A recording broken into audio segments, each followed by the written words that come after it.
यह कथा उस समय की है जिस समय भगवान विष्णु कृष्ण का रूप लेकर वृंदावन गांव में अपनी बाल लीलाएं दिखा रहे थे। अच्छी वर्षा हुई थी, चारों तरफ हरियाली थी, सारा गांव तृप्त था।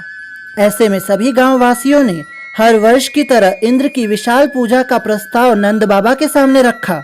गांव वालों का मानना था कि इंद्र की असीम कृपा की वजह से इस वर्ष फसल बहुत अच्छी हुई और चारों तरफ हरियाली है, उन्हें धूमधाम से इंद्र का पूजन करना चाहिए। नंद बाबा गांव वालों से सहमत थे। उन्होंने भगवान इंद्र की पूजा की तैयारी करने के लिए कहा।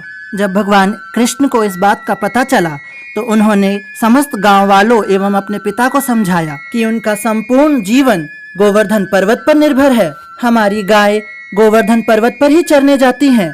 गोवर्धन पर्वत से ही हमें फल फूल इत्यादि मिलते हैं। संपूर्ण वर्षा गोवर्धन पर्वत से होते हुए ही हमारे नदियों में आते हैं एवं मेघों को रोकने का काम भी गोवर्धन पर्वत ही करता है।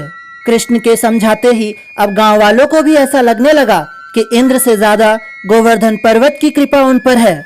अतः उन्होंने कृष्ण के प्रस्ताव को स्वीकार कर लिया और गोवर्धन पर्वत की पूजा की तैयारियों में जुट गए। किंतु उनके मन में अभी भी भय था कि कहीं इस कारण उन्हें इंद्र के प्रकोप का सामना न करना पड़े।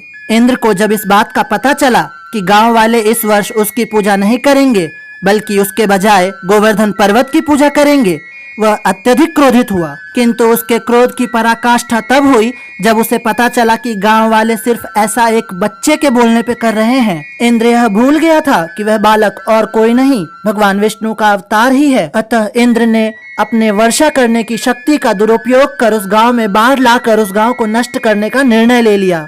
गोवर्धन पर्वत की पूजा तो समाप्त हो गई, पर अब वही हुआ जिसका गांव वालों को भय था। अत्यधिक वर्षा एवं बाढ़ आ गया।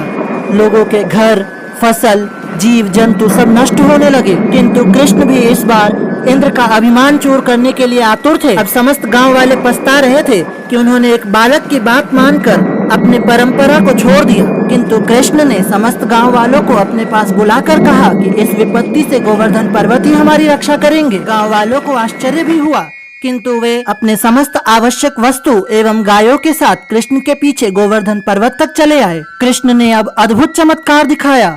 कृष्ण ने अपनी कनिष्ठा उंगली पर ही पूरे पर्वत को उठा लिया। यह चमत्कार देखकर सारा गांव आश्चर्यचकित रह गया। किंतु इंद्र का गुस्सा और बढ़ गया। उसने गांव पे वर्षा और बढ़ा दी। जहां सबकी रक्षा कृष्ण कर रहे थे वहां इंद्र के द्वारा किया गया एक एक प्रयास विफल रहा। इंद्र को अपनी पराजय माननी पड़ी।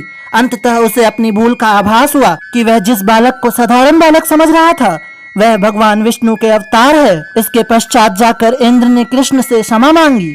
कृष्ण के इस चमत्कार से सारे गांव की रक्षा हुई तथा इंद्र के अभिमान का नाश हुआ। बोलो जय श्री कृष्ण।